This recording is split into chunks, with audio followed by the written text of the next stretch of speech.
Singapore is one of the smartest city in the world, a country or city that's ranked one of the most advanced economies and using its smart administration has become a major financial hub in Asia Pacific region.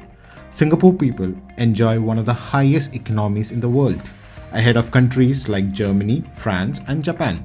You have probably heard of the movie Crazy Rich Asians, which was set here in Singapore.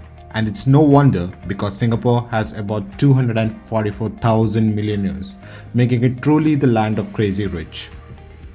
Let me tell you about a young, bubbling Singaporean, Ryan. Ryan had the same dream to be successful and a clear target in his mind. He started thinking what skill he should acquire to achieve his dream. And just like most other Singaporeans, he takes up engineering science, as shown from the dataset from data.gov.sg website. So he researches the suitable college in his field and finally joins a prestigious college in his field of study. He puts in all the hard work, studies day and night, and finally the day comes and he graduates successfully. With a dream in his mind, a clear target in his head, and necessary skills, he finally decides to enter the job market. But here comes the biggest problem. He tried so hard, but he's unable to get a job and ends up being unemployed. He begins to ponder if it's the dead end of his life. He shares his problem with his dear uncle, who works in government administration. And he looks up and finds that it's not just Ryan's story, it's a mass people story. It's there where he comes across our Insightopedia. Insightopedia is your one-stop shop to track trends in employment, so you can evaluate what it means for you.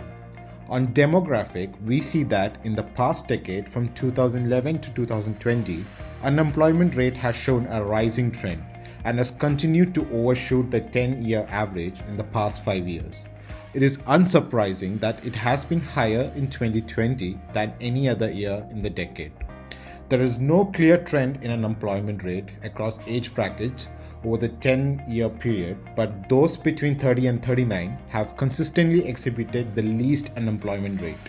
In the last 3 years, those under 30, between 40 and 49, and over 50 years of age have not witnessed any improvement in unemployment rate. It is also seen that unemployment rate has consistently been higher among males than females each year over the 10-year period. Now let's see job demand. Quite surprisingly, those holding a degree have experienced higher unemployment rate than with lower qualification in 5 out of 10 years. Also, those with secondary and below secondary qualification appears to better placed than others with lower unemployment rates consistently. It is easy to note that the service sector employs far more people than any other sector, becoming a major contributor to the economy. The government's recruitment expenditure increases for the most part until it dipped in 2020. Similarly, the average monthly income of people also continues to rise when in 2020 it fell for the first time in 10 years, which shows that the government is investing more on experienced or highly skilled people and paying them more money than actually taking the new graduates like our Ryan. Now let's see factors affecting unemployment. From the heat map, it emerges that unemployment rate has high correlation with age, education and gender, and the government's recruitment expenditure closely correlates with the public's average monthly income. We feel with Insightopedia, government can make better smart decisions in real time and make every Ryan a winner, and no Ryan will ever struggle in employment in a smart city like Singapore. This is our architecture where we have used Oracle Cloud for real-time data collection. For future development, we'll use Oracle Cloud for database and cloud services. We're using SaaS as our delivery model. And for future development, we'll be tapping into other segments like health and help government make right decisions. And this is our team which has worked on Insightopedia.